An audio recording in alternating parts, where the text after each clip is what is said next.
Welcome to The Explainer. Today, we're tackling a big question in the world of home education in the UK.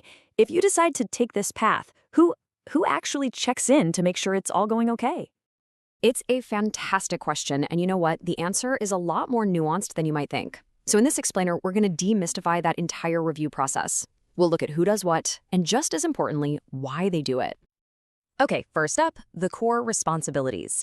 To understand any of this, you have to start with the law, because the whole system is built on this really interesting legal balancing act between two main players, the parents and the local authority. Now, have a good look at the wording here, because it is absolutely everything. The parent's duty is to provide the education. But the local authority, their job isn't to monitor every single family. Their duty is to identify kids who aren't getting a suitable education. It's a reactive role, not a proactive one, and that simple difference in wording is a huge deal. And here it is, the legal bedrock of the whole thing. This is from the Education Act, 1996, and it's crystal clear. The word entirely says it all. The responsibility, the duty, and the freedom to choose. It all sits squarely with the parent. So if the local authority's job is to spot kids who are falling through the cracks, how do they do it? Well, it's not through some scary formal inspection. It's through something called an informal inquiry. Let's break down what that actually is. The person who'll get in touch from the council is usually a dedicated elective home education officer or an EHE officer.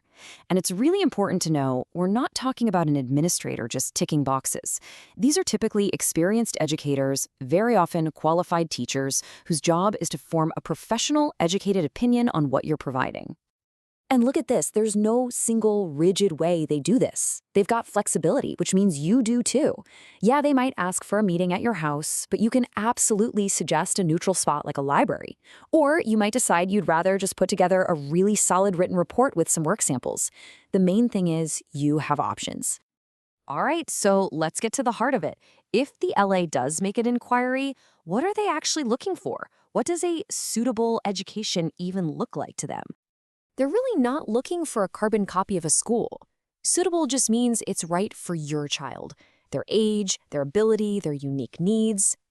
They want to see the whole picture, your philosophy, your goals, and not just the academic stuff, but how you're handling their well-being, their social life, and basically how you can tell that your child is actually learning and making progress.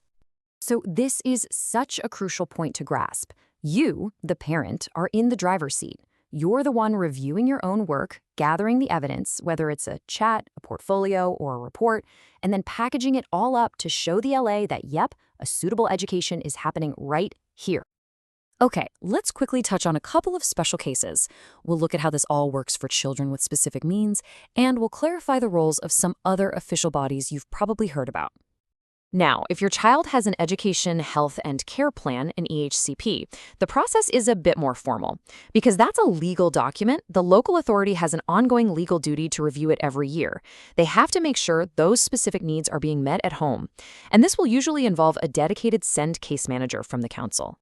And this right here busts a couple of really common myths. Let's be clear. Ofsted does not inspect home educating families. Period. Their job is to inspect the local authority, the council, to make sure they're doing their jobs correctly. And social care, they only get involved if there's a specific and serious concern about a child's safety or well-being, what the law calls a risk of significant harm. It is not part of a routine educational check-in.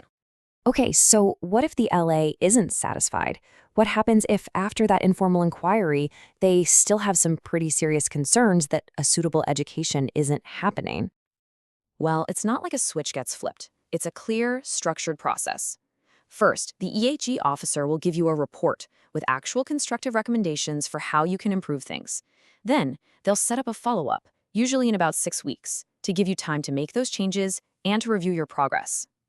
It's only if things are still seen as unsuitable after that whole process that the LA can begin to issue a school attendance order.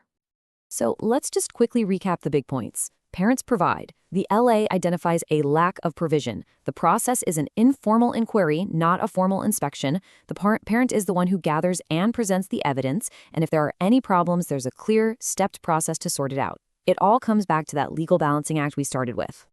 And that leaves us with a final thought to chew on. At its heart, what is this system? Is it a true partnership between families and the state working together? Or is it really just a process of proving compliance?